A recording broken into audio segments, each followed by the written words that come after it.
السلام علیکم ورحمۃ اللہ وبرکاتہ۔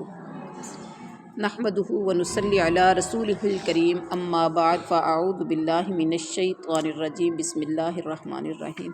رب اشرح لی صدری ویسر لی امری واحلل عقدۃ من لسانی یفقہوا قولی۔ اللہم صلی علی محمد وعلی آل محمد کما صلیت علی ابراہیم وعلی آل ابراہیم انک حمید مجید۔ اللہم بارک علی محمد وعلی آل محمد کما بارکت علی ابراہیم وعلی آل ابراہیم انک حمید مجید۔ سورۃ التوبہ، یہ سورۃ توبہ جو ہے اس کی آیات 129 اور رکوع اس کے 16 ہیں۔ اس کے سٹارٹ میں بسم اللہ نہیں لکھی۔ آپ نے جتنی صورتیں پڑھی ہیں سب میں بسم اللہ لکھی ہوئی تھی، یہاں بسم اللہ نہیں ہے تو ہم بھی یہاں بسم اللہ نہیں پڑھیں گے، ٹھیک ہے۔ اب سب سے پہلے تو وجہ تسمیہ، مفسرین نے اس کے کئی نام، سورۃ التوبہ ہے نا، توبہ کا مطلب معافی، توبہ معافی مانگنا، رجوع کرنا، تو مشہور جو نام ہے، کئی نام ہیں لیکن مشہور نام توبہ ہے، اس لیے کہ اس میں بعض مومنین کی توبہ قبول ہونے کا ذکر ہے۔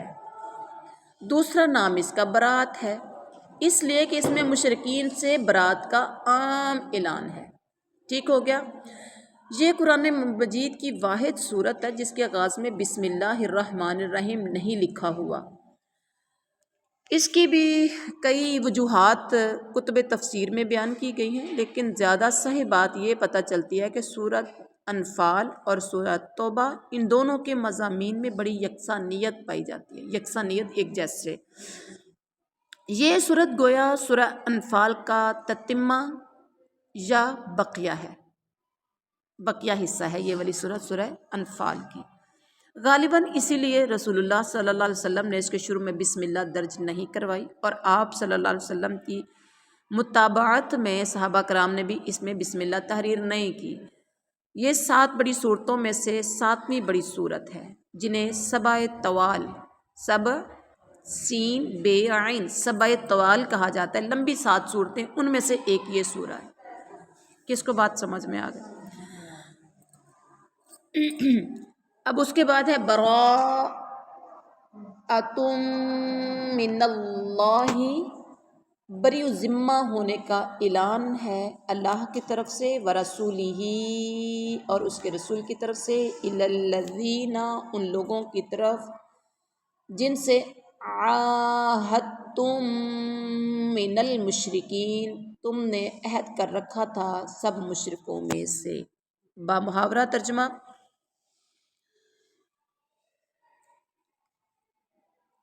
اللہ اور اس کے رسول کی طرف سے صاف جواب ہے ان مشرکوں کے لیے جن سے تم نے صلح کا معاہدہ کیا تھا۔ اللہ کی طرف سے صاف جواب ہے، صاف بری ذمہ ہونے کا اعلان ہے۔ بات سمجھ میں آ گئی؟ اب فتح مکہ کے بعد 9 ہجری میں رسول اللہ صلی اللہ علیہ وسلم نے حضرت ابوبکر صدیق، حضرت علی رضی اللہ عنہما اور دیگر صحابہ کرام کو قرآن مجید کی یہ آیات اور یہ احکام دے کر بھیجا تاکہ وہ مکے میں عام اعلان کر دیں، مکے میں ان کا عام اعلان کر دیں۔ انہوں نے آپ کے فرمان کے مطابق اعلان کر دیا کہ کوئی شخص بیت اللہ کا عریاں طواف نہیں کرے گا، عریاں ننگے ہو کر۔ مشرکین مکہ ننگے ہو کر بیت اللہ کا طواف کرتے تھے، اعلان کر دیا گیا، بلکہ آئندہ سال سے کسی مشرک کو بیت اللہ کے حج کی ہی اجازت نہیں ہوگی۔ صحیح بخاری شریف اور صحیح مسلم شریف کی یہ حدیث ہے۔ یہ ہے اللہ اور اس کے رسول کی طرف سے صاف جواب ہے۔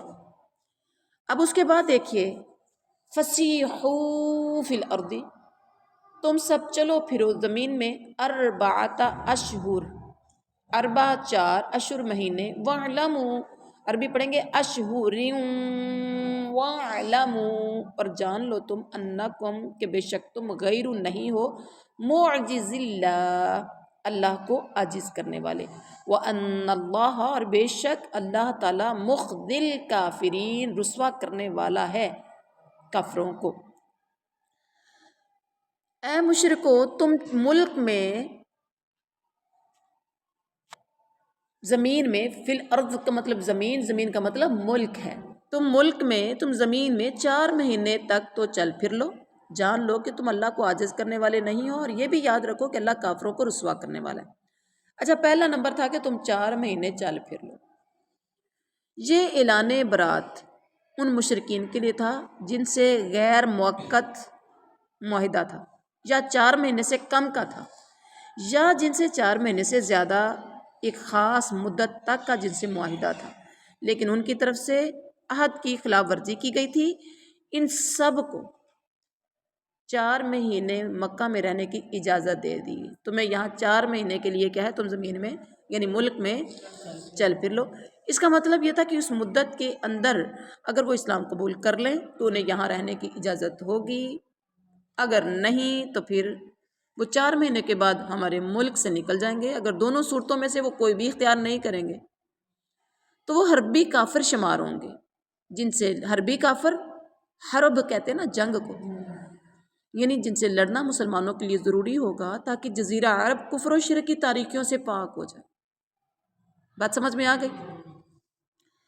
اس کے بعد دیکھیں وَآذَانٌ مِّنَ اللَّهِ، اور اعلان ہے اللہ کی طرف سے، ورسولہ، اور اس کے رسول کی طرف سے، الی الناس، لوگوں کی طرف، یوم الحج الاکبر، حج اکبر کے دن، ان اللہ، کے بے شک اللہ، بریء من المشرکین، بیزار ہے سب مشرکوں سے، ورسولہ، اور اس کا رسول بھی، فَإِن تُبْتُمْ، پس اگر تم توبہ کر لو، اگر تم توبہ کر لو،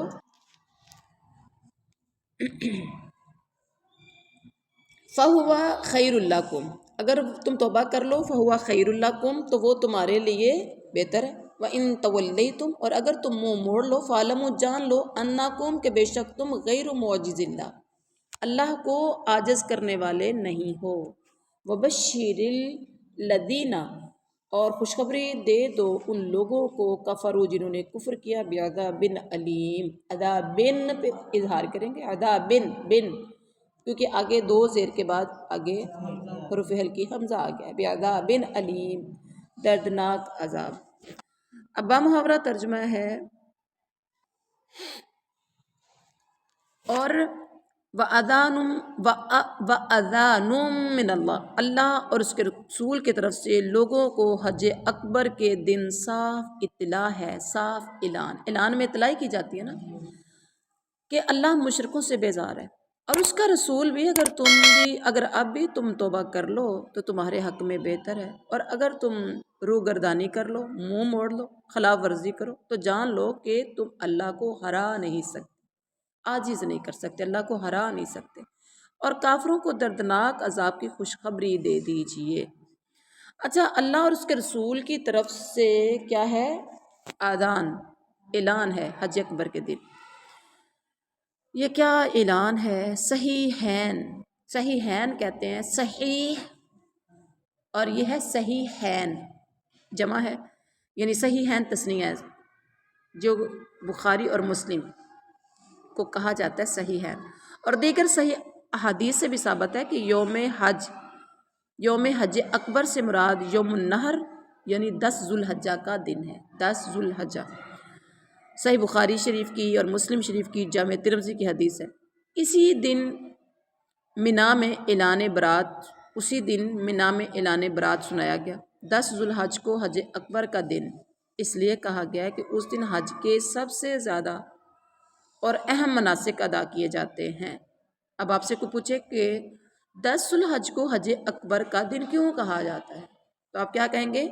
اس دن حج کے سب سے زیادہ اہم اور زیادہ مناسک ادا کیے جاتے ہیں. عمرہ چونکہ حج اصغر ہے، اس لیے اسے ممتاز کرنے کے لیے حج کو حج اکبر کہا گیا. عوام میں جو یہ مشہور ہے کہ جو حج جمعے والے دن آئے وہ حج اکبر ہوتا ہے، یہ بات بالکل بھی اس کی کوئی اصل نہیں ہے، یہ بے اصل بات ہے، اس کا کوئی پروف، کوئی ثبوت نہیں.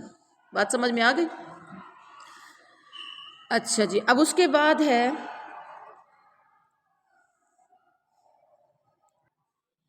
اِلَّا الَّذِينَ، مگر وہ لوگ، عَاهَدتُّم مِّنَ الْمُشْرِكِينَ، تم نے عہد کر رکھا ہے سب مشرکوں میں سے، ثم پھر لم نہیں، ينقصوکم، سب نے کمی کی تمہارے ساتھ، سب نے کمی کی تمہارے ساتھ، شیئم کچھ بھی، ولم اور نہ، یظاہروا ان سب نے مدد کی، علیکم تمہارے خلاف، احدن کسی ایک کی، فاتموا تو تم سب پورا کرو، الیہم ان کی طرف، عہدہم ان کا عہد، الی مدتہم ان کی مدت تک، ان اللہ بے شک اللہ تعالیٰ یحب المتقین پسند کرتا ہے سب پرہیزگاروں کو۔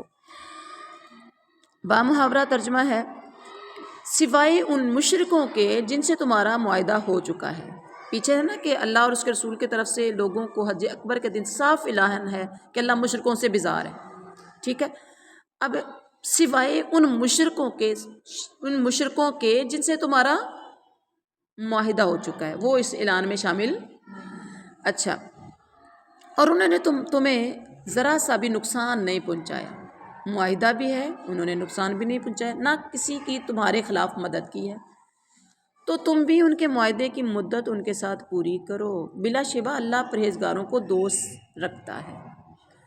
اچھا جی، اب وہ ایسے لوگ جن کی آپ نے خوبیاں یہ پڑھی ہیں کہ نہ کیا کرنا ہے، یہ مشرکین کی چوتھی قسم آ گئی ہے، ان سے جتنی مدت کا معاہدہ تھا اس مدت تک انہیں رہنے کی اجازت دے دی گئی، کیونکہ انہوں نے معاہدے کی پاسداری کی اور اس کے خلاف کوئی حرکت نہیں کی، اس لیے مسلمانوں کے لیے بھی اس کی پاسداری کو ضروری قرار دیا گیا۔ آگے ہے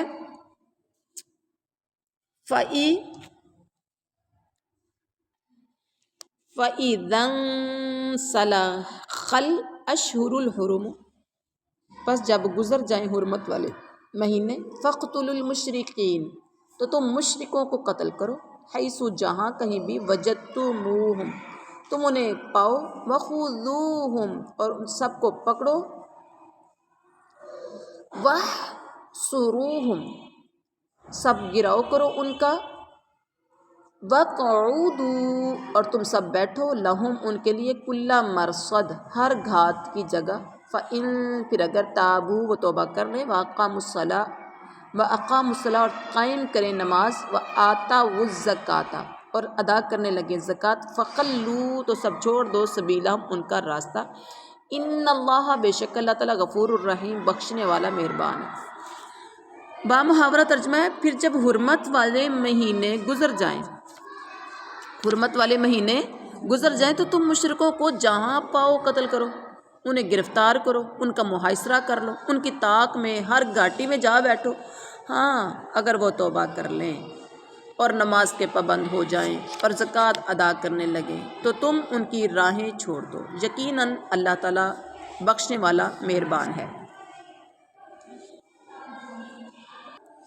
اچھا، جب حرمت والے مہینے گزر جائیں، حرمت والے مہینے کون سے ہیں، ان حرمت والے مہینوں سے کیا مراد ہے، اس میں اختلاف ہے۔ ایک رائے تو یہ ہے کہ اس سے مراد وہی 4 مہینے ہیں جو حرمت والے، رجب، ذوالقعدہ، ذوالحجہ اور محرم، اور اعلان برات 10 ذوالحجہ کو کیا گیا تھا، اس اعتبار سے گویا اعلان کے بعد 50 دن کی مہلت انہیں دی گئی، کیونکہ حرمت والے مہینوں کے گزرنے کے بعد مشرکین کو پکڑنے اور قتل کرنے کی اجازت دے دی گئی، جو آپ نے اس آیت کریمہ میں پڑھی۔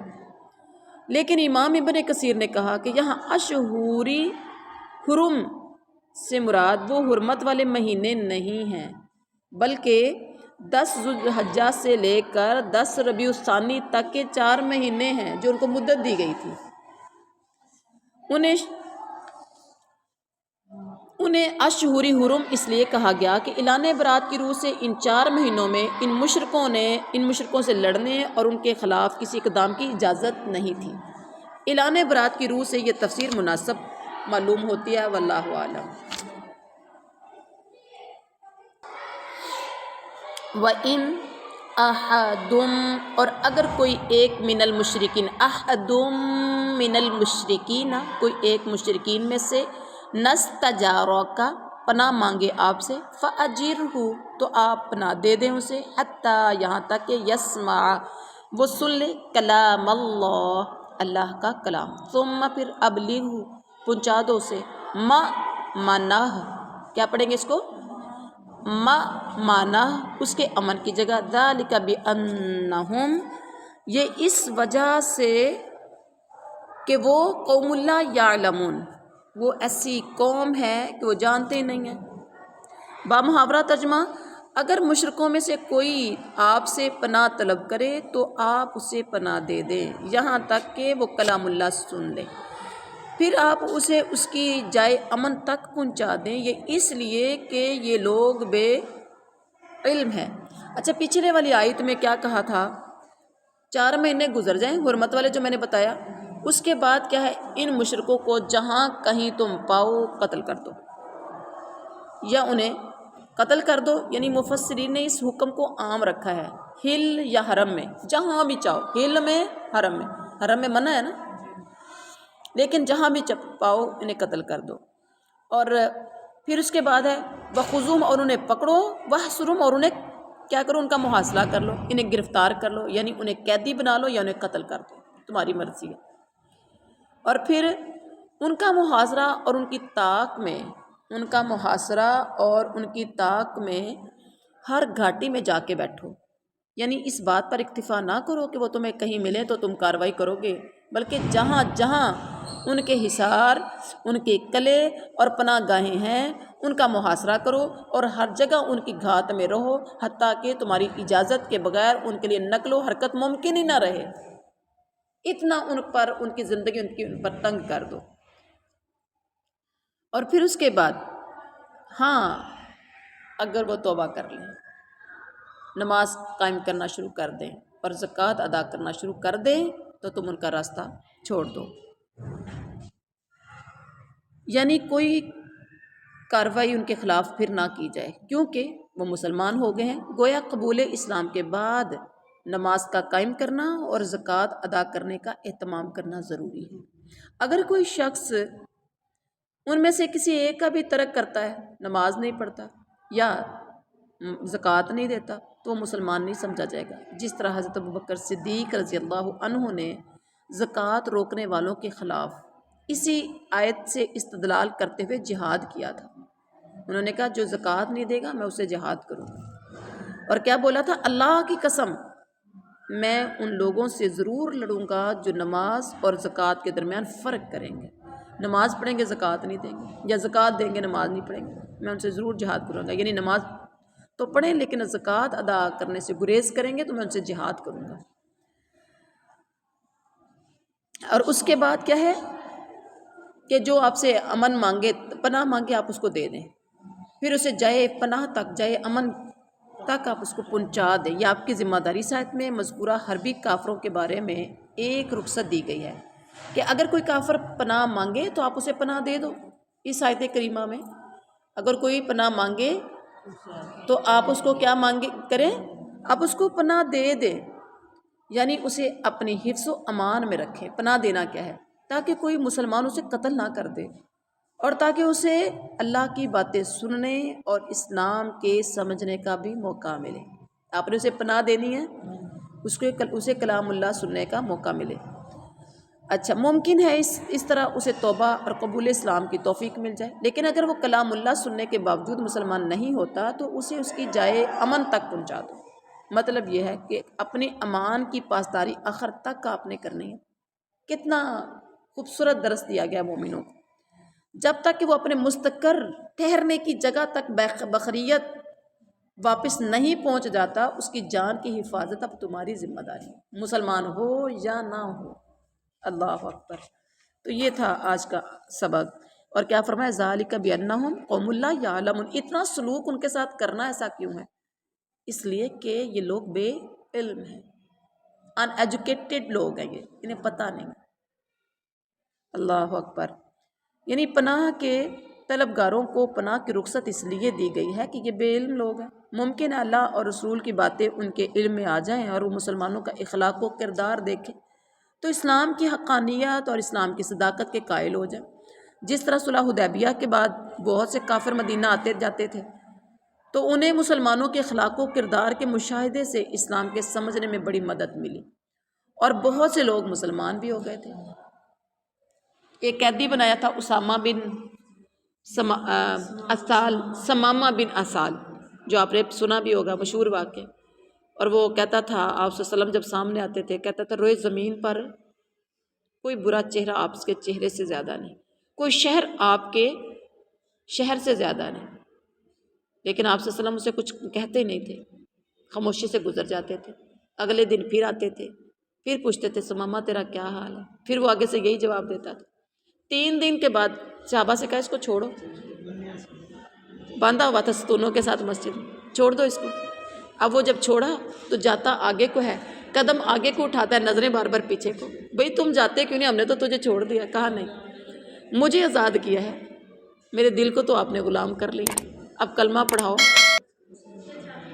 مسلمان بنا لو۔ سبحان اللہ، یہ تھا مسلمانوں کا کردار، یہ تھا نبی صلی اللہ علیہ وسلم کا کردار۔ سبحان ربک رب العزت عما یصفون وسلام علی المرسلین والحمد للہ رب العالمین۔